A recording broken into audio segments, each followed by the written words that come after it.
1 light, 2 lights, 3 lights, 4 lights, 5 lights, and it's go! Hello and welcome to another episode of Formula One Talk. Second race of the season was the Chinese Grand Prix, so let's go over the race review. And a bit of news before the race that Giovinazzi of Sauber had a 5-place grid penalty before a gearbox change after a spin in qualifying. It was a damp start. The track was damp, so most of the front runners had intermediate tyres. A couple of drivers had super soft tyres, the Red Bull tyres. But the first lap, a couple of incidents. Before the race began, Sebastian Vettel of Ferrari lined up second on the grid alongside Hamilton, and he wasn't quite on his grid box. He was sort of like half on it and half not, and that did prompt a warning on screen from the stewards, but doesn't appear anything to come of that yet. Ricciardo beat Raikkonen into turn 1. Great start from Hamilton. Not a particularly brilliant start from Vettel, but managed to keep hold of second. Lance Stroll had contact with Sergio Perez of Force India. This caused a puncture in the Williams, but he didn't manage to get out of the gravel, so he was out by the first corner, which was a bit of a disappointment for him after qualifying 10th in the Williams. Not bad. I didn't particularly rate Stroll's performance in the Australian Grand Prix. He seemed to be fighting the car a tremendous amount, but qualified 10th, but didn't really have an opportunity to showcase his skills this weekend. Max Verstappen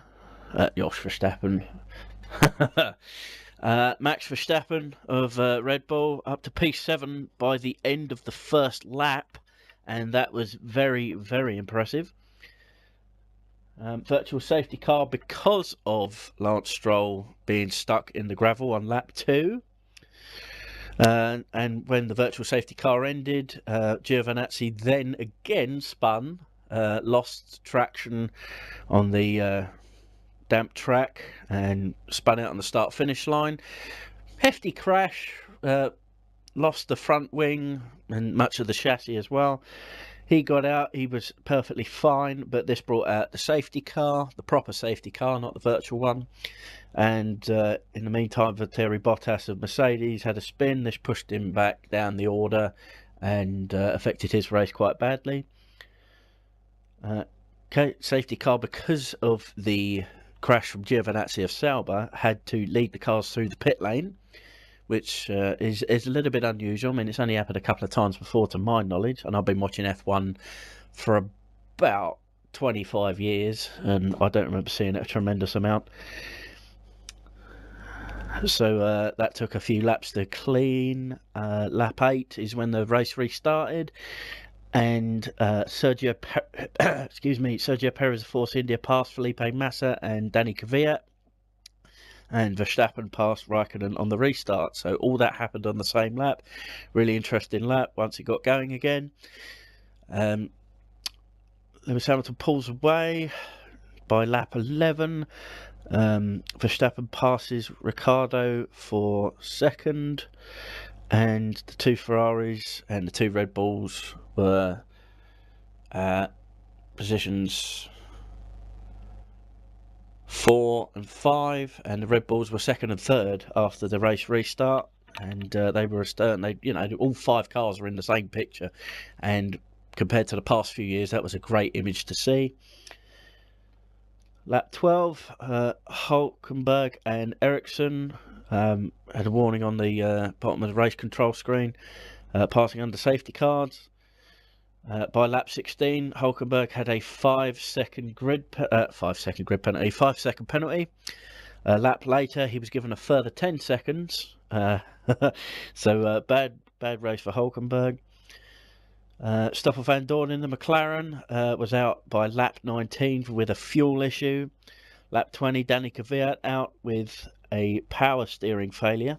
Can't imagine how difficult these cars are to turn anyway, much less without power steering, and we know how difficult it is to turn without power steering in normal cars. Lap 22, Vettel finally passes Ricciardo for third place.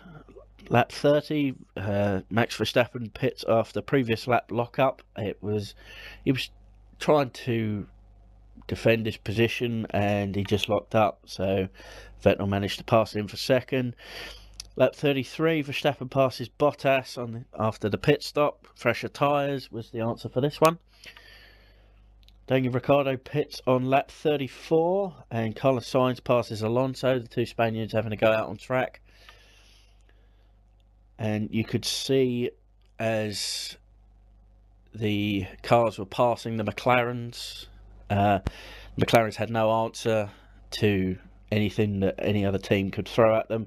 More on that a little bit later on in the checkered flag. Alonso was out a lap later with a drive shaft issue. Vettel came into the pit. They were thinking that they could have gone the whole race on the soft tyre, the yellow walled tyres. They didn't quite manage that as degradation began to set in as the track dried out, as you could understand. Raikkonen pit on lap 40, didn't really make any difference to the race. Again, on the yellow wall soft tyres, thought they could go the whole race, and unfortunately they didn't make it. And towards the end of the race, with a couple of laps to go, Verstappen passed Ricciardo for third. On with the race results. First place, Lewis Hamilton, more or less a brilliant performance. Nothing to worry about for Hamilton this weekend. Little bit of race revenge for not winning in Melbourne. Vettel second for Ferrari. Verstappen third. A brilliant race. My driver of the day, quite frankly. He started 16th on the grid after the power issues in qualifying. And to finish third is just amazing, even though these days it tends to happen more often than not, especially since the turn of the millennium. Fourth place for Ricciardo. Had a slight go at Verstappen towards the end of the last lap, just locked up and basically gave third to his teammate. But some good points for Ricciardo after failing to finish in Australia. Raikkonen fifth, Bottas sixth. Not a bad recovery drive after the spin when the safety car was out. We'll have to see how this affects his performance at Mercedes. Apparently he was beating himself up after the race, saying I shouldn't have done that. He could have made the podium, possibly, if it weren't for the spin. Carlos Sainz of Toro Rosso just had a nice, quiet, controlled race. Obviously having the little squabble with his fellow Spaniard, Fernando Alonso. Had a good race. Just kept out of trouble. Brilliant 8th place for Kevin Magnussen in the Haas, their first points of the season. And the Force Indias of Sergio Perez and Esteban Ocon 9th and 10th. On to the drivers' standings now. And Sebastian Vettel and Lewis Hamilton top the table with equal points. Vettel's probably first because he drives for Ferrari and not Mercedes in terms of the alphabetical order. That's the only way they can separate them. Fastest lap, by the way, was a 1:35.3 from Hamilton in the Mercedes. Do apologise about that. Third in the championship is Verstappen on 25, Bottas fourth on 23, Raikkonen a point behind in fifth with 22. Ricciardo gets his 12 points for the fourth place finish. He's in sixth. Carlos Sainz, just like I say, driving nice and quietly, to pick up his points. He's in seventh on 10 points. Felipe Massa for Williams, 8th on 8 points, ahead of Sergio Perez, who's also on 8 points in 9th place, and 10th place for Kevin Magnussen with 4 points. Onto the constructors' standings now, and Mercedes top the table just by 1 point with 66 to Ferrari's 65. Red Bull third with 37. Toro Rosso with 12 points, fourth. Force India on 10 points, they're fifth. Williams sixth with 8, and Haas 7th with 4, with Renault, Sauber and McLaren yet to score. So on with the checkered flag, and Hamilton wins again, his 5th win out of 6 years in China. and you could say that or the 5th time he's won in China, let's just say. Nothing much to worry about, as I said earlier, for Hamilton. Had a nice controlled race. Wasn't really under threat from anybody else in the race. Had Vettel been further up the field, not behind the 2 Red Bulls, he might have been able to challenge, but it was Hamilton's race to win, and he did so rather easily. 2 very different races, 2 very different climates, 2 very different countries, and 2 very different race start times as well. Australia tends to start their race about 4 in the afternoon, late afternoon start, and you finish with the sun in your eyes. In China, obviously, we had the rain and the damp track, which made tyre choice at the start of the race specifically a little bit up and down, for some drivers, but they went in when the safety car came out, changed onto slicks, so those leading drivers started on intermediates, like I said. But like I say, 2 very different races.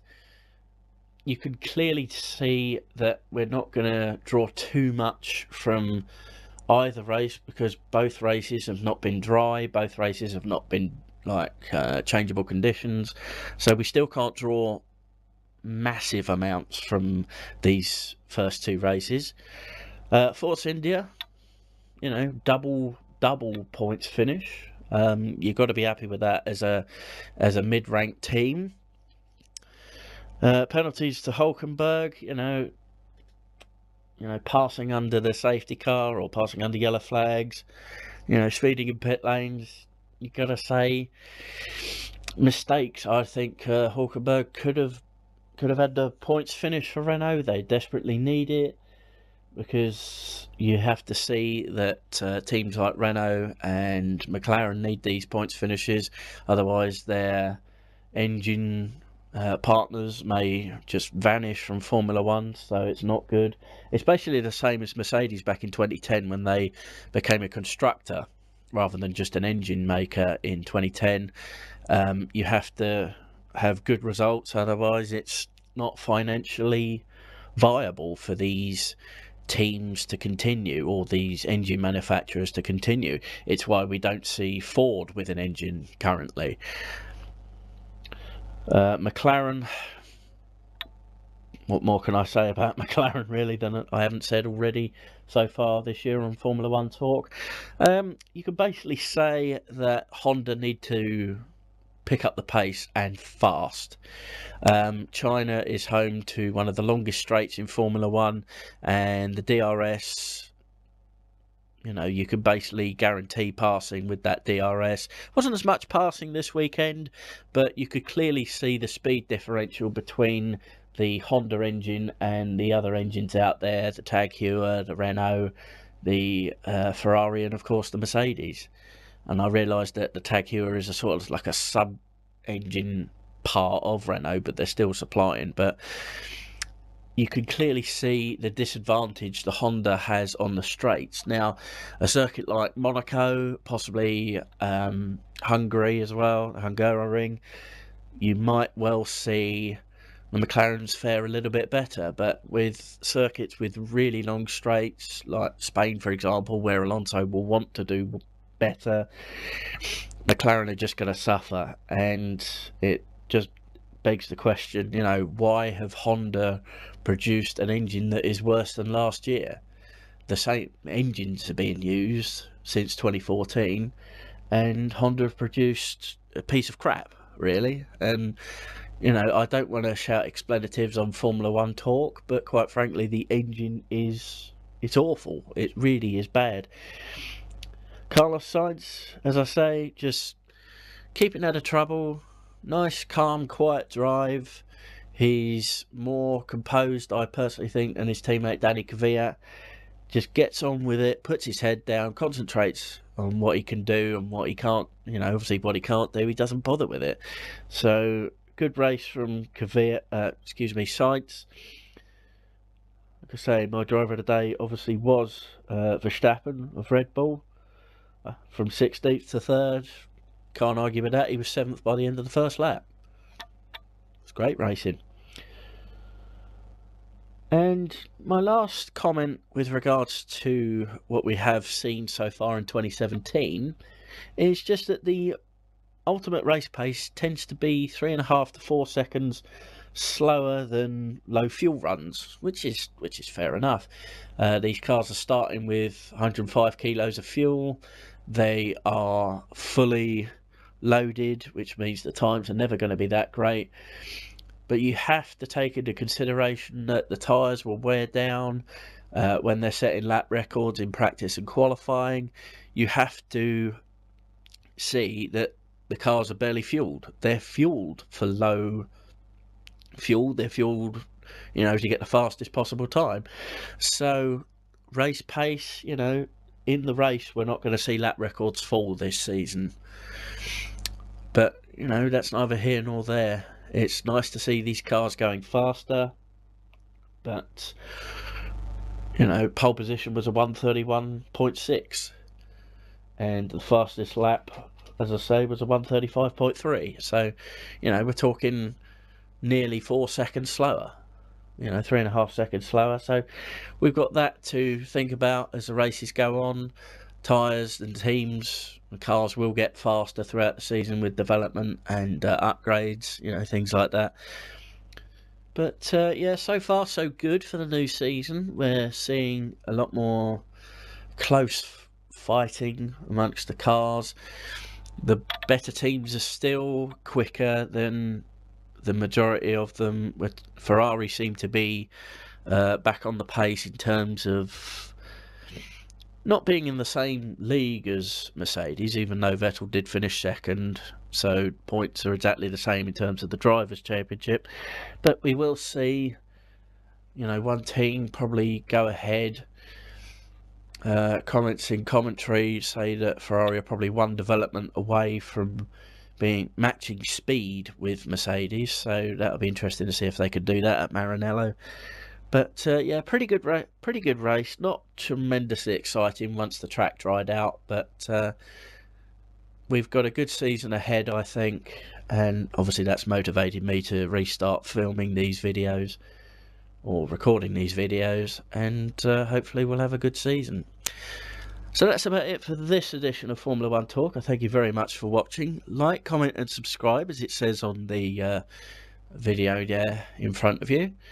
And tell your F1 friends, people that love F1, just let them know that I'm doing this. Give a like, it will probably help out my channel quite a bit. So thanks for watching. Subscribe, like, comment. I don't get any comments on these videos, just make suggestions about what I can potentially improve. I must reiterate that these videos are recorded on a zero budget. I get the pictures from a site that I take the bottom of the pictures off, where it says where the pictures came from. Just give me comments and suggestions about how I can improve. If you're a F1 aficionado, I'd love to hear your thoughts about the race. I'm a fan that's been watching F1 for about 25, nearly 30 years, so I love the sport.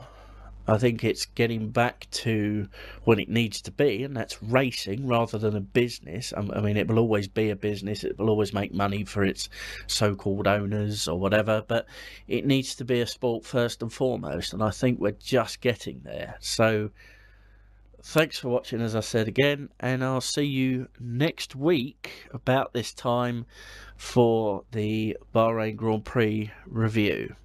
See you then.